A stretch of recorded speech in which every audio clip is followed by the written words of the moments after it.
이번에는 맥주 감사 주일에 임한 복이라는 제하에 함께 은혜 나누겠습니다. 절기를 지키라는 것은 반복하라는 것입니다. 우리가 매주 주일 예배를 드리는 것처럼 반복하면 습관이 되고, 습관은 신앙이 영적으로 성장하고 성숙하는데 큰 도움이 됩니다. 언제까지 계속해야 되느냐? 이 땅을 떠나는 때까지, 즉 천국 가는 그날까지 우리의 예행 연습이죠. 계속된다라는 겁니다. 예배 첫사랑이죠. 오늘날 우리는 맥주절을 지키는 것이 아니고 맥주 감사 주일로 지켜야 됩니다. 맥주 감사 주일 무슨 뜻인가 하면, 구약 시대의 이스라엘 백성들이 가나안 땅에서 땀 흘려 농사 지어 거둔 첫 열매, 그 당시 문화를 보면 밀입니다. 밀을 수확하여 감사했다, 하나님께 드렸다라는 것에서 유래가 시작되었습니다. 우리나라에 와서는 이게 보리로 대체가 됐습니다. 마치 빵이 떡으로 바뀐 것처럼 말이죠. 이 세 가지 영적인 의미가 있는데, 첫 번째는 상반기에 대한 감사. 지난 6개월 동안 우리의 삶을 지켜주신 은혜에 대한 감사가 있겠고요. 두 번째는 첫 열매에 대한 감사. 첫 열매 신앙입니다. 내 모든 소득과 결실이, 나에게 준 모든 소득, 내가 이루었던 것들, 이런 것들에 대한 감사. 그게 이제 첫 열매 신앙인데, 그게 대한 감사. 또 세 번째는 성령 강림에 대한 기쁨이 있다. 구약의 맥주절은 같은 날에, 신약에 와서는 오순절이 겹쳐요. 그래서 오순절날 성령님이 오시고 교회가 시작된 날이죠. 교회 탄생 날이에요. 우리 교회 설립 기념일은 2016년 4월 23일 날이 바로 생일이죠. 지상교회의 탄생을 알리는 것이 바로 성령 강림의 기쁨이 있는 오순절이었다. 성경 속에 보면 이스라엘의 3대 절기가 있는데, 6월절, 그리고 오늘 말하는 맥추절, 수장절, 이 세 가지를 말씀하고 있습니다.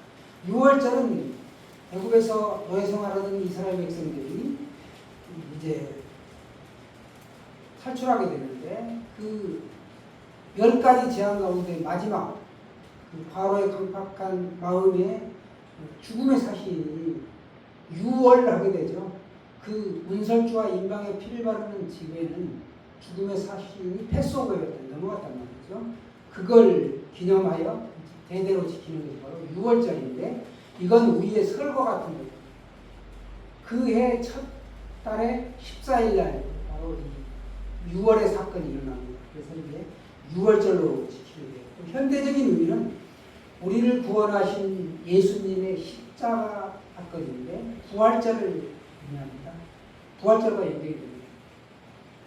두 번째 맥추절, 오늘 본문의 말씀이죠. 처음 수확한 밀을 드리며 감사하는 날인데, 이거는 77절이라고도 하고 오순절이라고도 합니다. 지금의 의미는 한 해의 전반기를 지켜주신 은혜에 감사하는 것입니다. 그것을 맥추 감사 주일로 지키게 되는 거죠. 또 한 가지는 수장절인데, 가을의 모든 곡식과 과일들을 거두어 가지고 이걸 창고에 저장합니다. 그래서 저장절, 수장절. 광야 시절에 지켜주신 그 초막절, 텐트를 치고 살았단 말이죠. 그걸 기억하는 날이기 때문에 초막절이다, 장막절이다. 그래서 수장절, 초막절, 장막절 다 같은 말이에요. 현대에 와서는 한 해의 통성한 결실을 감사하는 추수감사 주일로 지키고 있죠. 요약하면 6월절은 구원의 은혜에 감사합니다. 봄에 지키죠. 또 맥추절은 첫 열매에 감사인데, 여름에 이제 시작됩니다. 초여름이죠. 초여름. 그걸 기억하라는 겁니다. 수장절은 최종 수확에 감사인데, 이건 가을에 이제 청교도들이 시작했던 거죠. 이게 이제 우리한테까지 연결이 된 겁니다. 오늘 구약의 이스라엘 백성들이 이처럼 하나님 앞에 지키는 이 3대 절기가 유월절, 맥추절, 수장절이었습니다. 그러나 신약시대를 살고 있는 우리는 예수 그리스도 안에 살고 있기 때문에 이러한 절기들을 지키지 않는다. 분명한 것은 우리는 구약의 맥추절을 지키는 것이 아니라 맥추 감사 주일로 지키게 된다라는 사실이죠. 이 개념을 똑바로 알아야만이 우리가 성경에서 말씀하시는 맥추절에 대한 바른 해석과 적용을 할 수가 있다라는 겁니다. 구약의 맥추절은 6월절을 기준으로 해가지고 7일이 7번, 7, 7은 49일이죠. 그 다음날 연결되는 날에 되었기 때문에 7.7절이다, 오순절이다 이렇게 말씀하고 있죠. 그래서 절기를 마치는데 이 사람들은 어떻게 절기를 지키는가? 매일 아침에 제사를 드려요. 하나님 앞에 나가서. 그걸 상번제라고 합니다. 그리고 주일에는 또 안식일 제사를 지내죠. 그리고 안식일이 그렇게 얘기해서 4번, 5번 지나가면 달이 바뀌죠. 그래서 첫 달에 또 매월 첫날에도 월삭 제사가 있었다는 말이죠. 그리고 1년에 한 번 있는 6월절과 이런 맥추절, 수장절이 제사가 있었다는 말입니다. 이 제사 때는 이스라엘 백성들이 예루살렘에 모이게 되죠. 보통 예루살렘에 살고 있는 그 당시에 인구가 60만이라면 그걸 지내기 절기를 지키기 위해서 모여든 사람이 235만 명 정도 됐다라고 역사가들은 이야기하고 있습니다. 제사란 이스라엘 백성들이 하나님께 범죄할 때 그 죄를 용서해달라고 하나님께 그 죄를 드리는 거죠. 그래서 제사를 드리면 내가 너희의 죄를 회복시켜주고 용서해주고 회복시켜주시겠다. 그런 의미로 제사를 드리는 겁니다. 그러니까 하나님과 계속적인 관계를 유지하려면 죄가 없어야 되는데 그 죄를 없애는 방법이 제사였다는 겁니다. 그래서 제사로 시작해서 제사로 끝나는 게 이 절기의 시작과 끝이었다라는 걸 우리가 알 수 있습니다. 그래서 이 사람들이 포로에서 귀환했을 때도 제일 먼저 회복되는 것이 성전 제사였다라는 걸 우리가 알 수 있습니다. 제사를 통해서 하나님과 너희와 함께 해 주겠다라는 사실입니다. 이러한 제사는 예수 그리스도께서 하나님의 택하신 자들을 용서해 주시겠다라는 의미가 담긴 그런 하나님의 계시의 성격을 띠고 있습니다. 그래서 구약 성경의 제사는 예수 그리스도를 통해서 성취가 되었습니다. 예수님이 오시고 나서.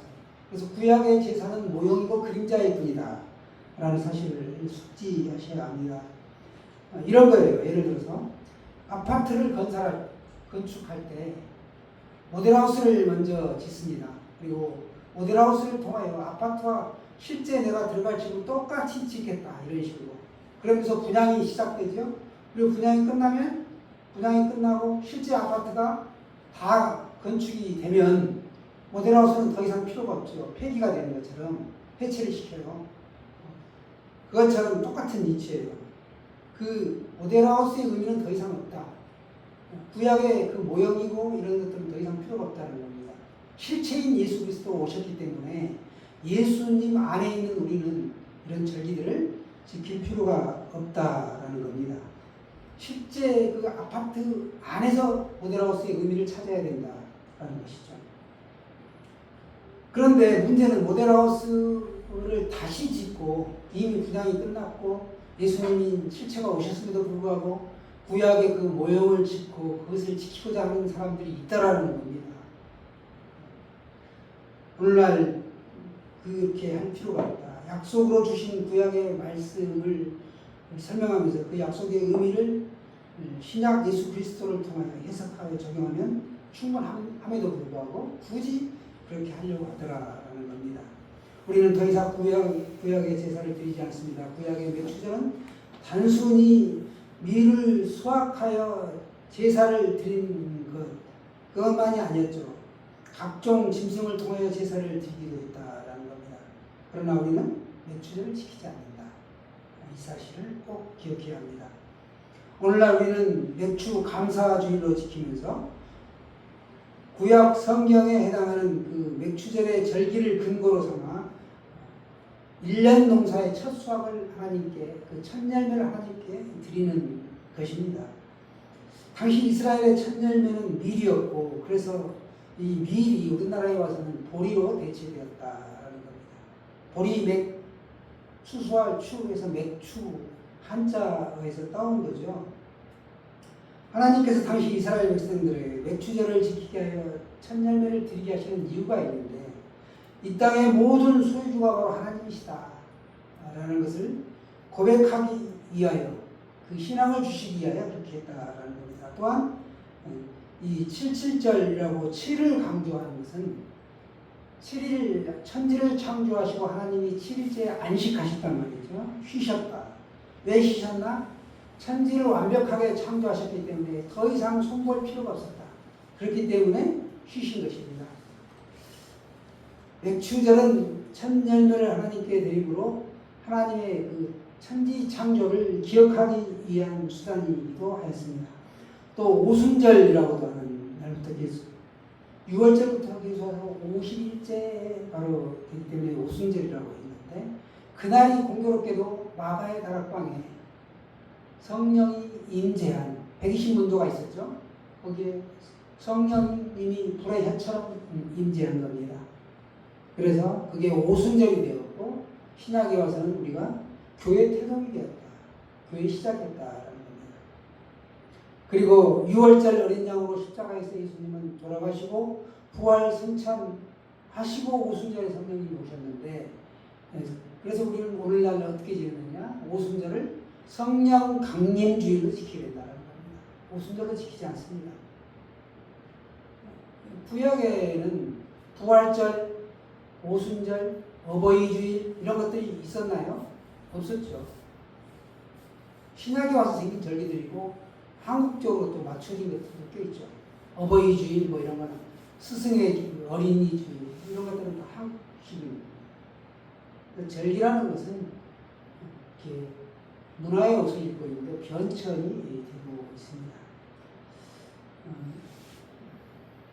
오순절주의자들이 성령운동을 합니다. 성령운동주의자인데, 성령 강림이 강조되어야 되고 성령님이 강조되어야 되는데, 그들은 오순절을 강조한다. 그래서 자신들은 오순절파다 이걸 막 드러내고 자랑합니다. 이런 거예요. 신부가 결혼할 때 드레스를 입습니다. 하얀 신부가 드레스를 입는데, 결혼을 하고 이제 그렇게 하는 것은 신부의 순결성을 강조하기 위한 것인데, 예식이 끝나고 결혼해서 애 낳고 살게 되면 그 아내는 요리할 때 부엌에서 드레스를 입나요? 필요가 없죠. 그런데 이 오순절주의자들은 드레스를 강조한다는 형식을, 그게 잘못됐다라는 걸 말씀드리고 있습니다. 드레스를 입겠다고 고집하면 어떻게 되겠느냐? 성령님을 강조해야 한다. 십자가 복음을 증거해야 되는데 자꾸 드레스만을 강조하면 모순된다라는 겁니다. 맥추 감사주일, 우리는 맥추 감사주일을 지키는 것이지 구약의 맥추절을 지키는 것이 아니라는 것을 우리가 신학적인 의미와 성경적인 해석을 통해서 살펴보았습니다. 이제 우리들이 이 맥추 감사주의를 지킨다라는 걸 우리식으로 해석하면 어떻게 됩니다. 우리 민족이 일제 35년간 시달림을 당했죠. 36년이라고도 하는데 정확히 따지면 34년 11개월 정도밖에 안 됩니다. 부끄러운 역사인데요. 그리고 또 식민지를 겪고 6.25 전쟁을 통해서 우리가 고난의 길을 겪어왔고, 50년대, 60년대, 70년대 정말 배고픔 가운데 서러움을 겪었단 말이죠. 이른바 보릿고개죠. 춘궁기, 그러니까 쌀 농사를 지으면 그걸 가지고 다음에 수학기까지 그걸로 식사를 하고 살아야 되는데, 이런 봄이 되면 떨어져 버리는 겁니다. 춘궁기에.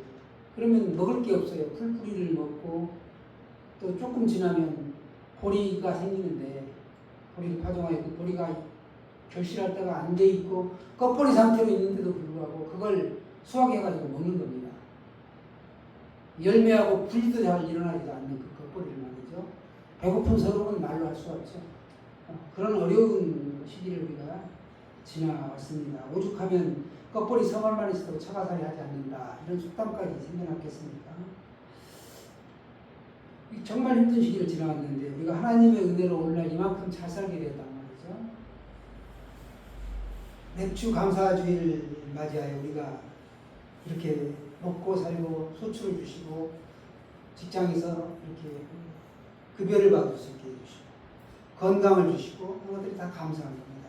그래서 지난 6개월 동안 지켜주신 은혜에 감사해 우리가 맥주 감사 주일로 예배를 드리고 있습니다. 과거 우리 민족이 가난했던 시절 정말 힘들었다. 절대 이 어려움을 우리가 잊어서는 안 되겠다. 사람들은 먹고 살만하면 개구리 올챙이적 시절 기억 못한다고 굉장히 까맣게 잊어버리고 내가 잘나서 잘 먹고 잘 사는 줄 알죠. 그렇지 않으시기를 바랍니다.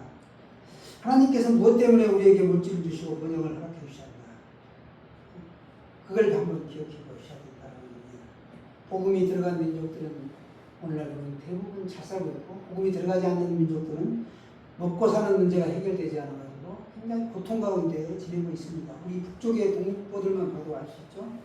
우리의 영역을 강건하게 해주신 하나님께 감사하는 성도가 되어야 된다. 오늘 강조하는 게 감사합니다. 이게 맥주 감사주의에 드리는 게 들어가는 것이 뭐냐. 첫 열매, 첫 예배를 드릴 때 감격, 구원의 그 첫 감격, 처음이 중요하다. 그리고 또 하나는 감사가 중요하다.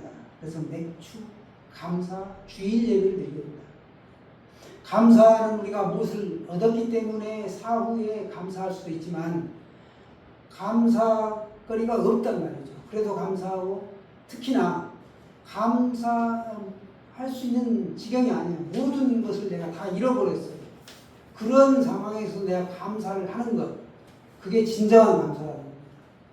감사를 잃지 않기 위해서 그때 감사를 하는 겁니다. 그리고 제 아내가 매주 씹는 게 있어요. 금액은 2만 원인데 미리 감사. 감사의 꽃은 미리 감사. 이루실 줄 믿고 하나님 앞에 드리는 겁니다. 이게 정말 귀하죠.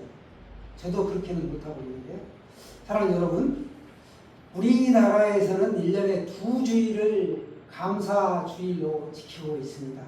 1년에 첫 수확을 드리는 상반기가 끝나고 7월 첫째 주일에 맥주 감사주일로 우리가 지키는 것이고, 또 하나는 추수감사주일로 11월 셋째 주일에 우리가 보통 지키고 있죠. 예수 그리스도를 통해서 하나님의 자녀가 된 성도는 하나님께 감사하는 것이 마땅하다. 그런데 최고의 승화할 수 있는 것은 예물을 가지고 나와 하나님께 감사하는 것이다 라는 겁니다. 예배에 정성을 드리는데 빈손 들고 나오지 않죠. 구약시대에는 절기가, 구약시대에 있던 절기가 오늘날 우리가 추석이나 설처럼 그냥 그대로 답습하는 게 아니라는 겁니다. 꼭 지켜야만 그런 절기가 아니라는 겁니다. 보면 뜻으로 의미로 우리가 지키고 있는 이유가 있습니다. 출애굽한 이스라엘 백성들이 율법을, 모세가 시내산에서 율법을 받게 되는데요. 십계명을 받는 그때가 매추절이었고, 이게 신약 시대에 와서는 오순절날 성령이 강림하셨다라는 겁니다. 그래서 좀 전에도 말씀드렸지만 오순절은 우리가 성령 강림절로 지키게 되고, 맥추절은 맥추 감사주일로 지키게 된다. 고대의 문화적 옷을 입고 있는 계시를 대할 때 우리가 어떻게 해야 되는가? 이게 존 스토터라는 분이 이에 관하여 3가지 선택권이 있다라고 말씀하고 있습니다. 첫 번째는 전적인 거부를 하는 겁니다. 그 당시의 문화는 시대에 뒤떨어지는 것이라고 여기고 전면적으로 거부하는 것, 이것이 하나고, 그런데 이건 어떤 것과 똑같으냐? 다시 말해서 아기를 다란이 목욕통에 이렇게 아기를 목욕을 시킨단 말이죠. 적당한 온도의 물을 넣고 아기를 목욕을 시키는데, 목욕이 끝나면 아기와 함께 그 목욕물까지 다 버려버리는 거예요. 마치 그런 것이 바로 이 전면적으로 거부하는 것이다 라는 겁니다. 두 번째는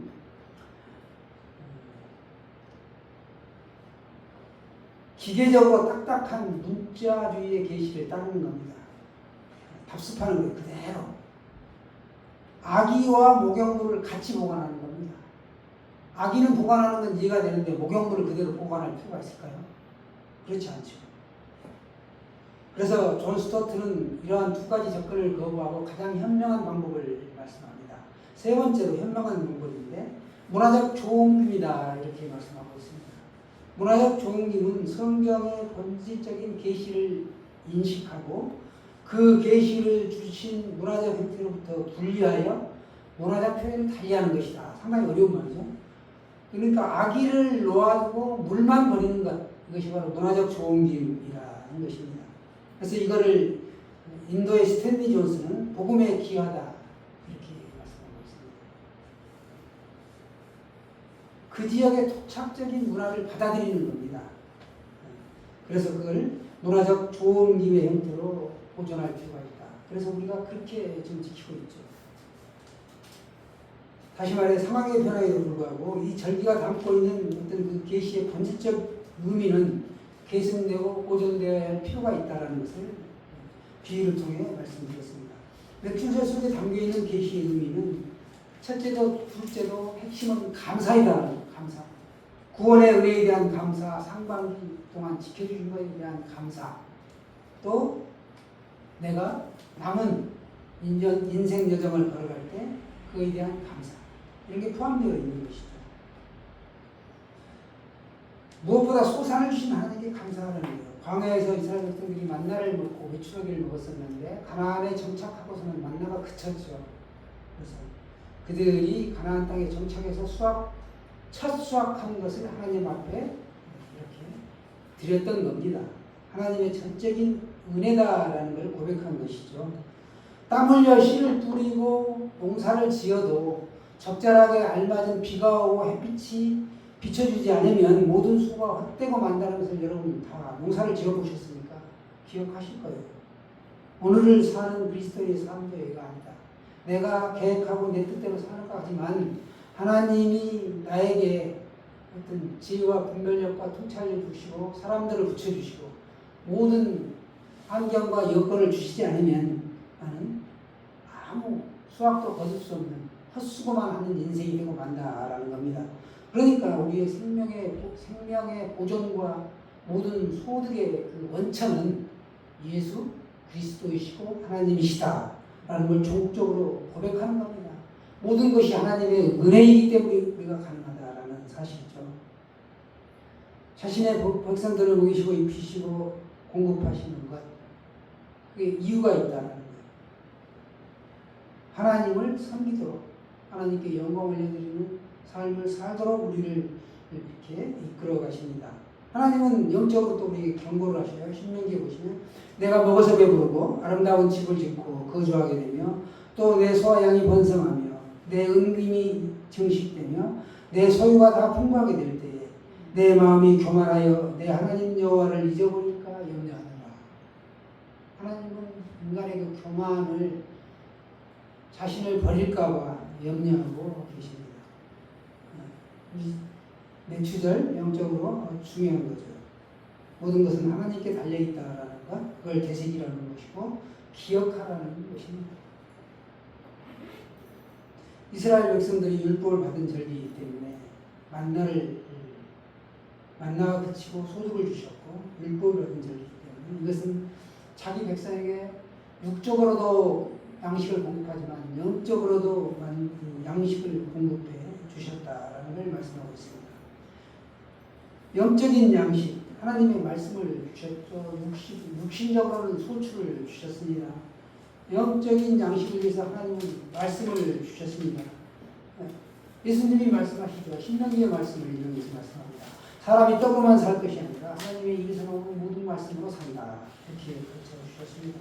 그리고 또 자신을 친히 생명의 떡으로 또 자신의 피를 참된 음료요 자신의 삶은 참된 양식이다. 이렇게 말씀하고 있습니다. 성부 하나님과 성자 예수님은 백성들의 생기를 위하여 또 성령은 장대비같이 또 내려주셨다. 성령은 장대비같이 내려주셨다. 라는 우리가 성경을 통해서 알 수 있습니다. 이 삼위일체 하나님이 우리를 이끌어가고 계시기 때문에 우리가 감사할 수밖에 없고 영광을 돌릴 수밖에 없습니다. 특별히 우리의 생명을 보존하시고 여기까지 우리가 순례의 여정을 가는데 우리를 이끌어 가신 것을 특별히 은혜 가운데 회상하고 감사하는 주일, 그게 바로 맥주 감사 주일이 되겠습니다. 지난날 베푸신 그분의 그 용기의 줄로 우리가 신발을 동여맬 수가 있다. 감사와 용기 주일이 있고, 또 은혜를 생각할 때 우리가 두려움 속에서도 계속적으로 신앙생활할 수 있고 순례의 여정을 걸어갈 수 있다는 겁니다. 맥주 감사 주일은 우리를 향해 말씀합니다. 삶은 온통 은총으로 이루어져 있다. 그리고 우리의 불충과 부도덕이 있지만 감사와 감탄 외에 우리가 드릴 것이 없다. 라는 사실을 말씀하거든요. 맥주 감사 주일에 임한 복이라고 설교제목을 잡아봤는데, 그건 특별히 우리가 지금까지 인도하신 하나님의 은혜에 감사하시는 거예요. 소출을 주신 것을 우리가 기억할 수 있다는 것, 그 은혜 안에 살 수 있다는 것이고, 나머지 반년, 남은 6개월 동안을 우리가 또 하나님의 은혜 안에서 소득을 주시고 우리를 지켜주시고 천국 문에 이르도록 우리를 이끌어 가신다는 그 감사를 알고 우리가 나가는 것, 그것이 우리에게 임한 복이죠.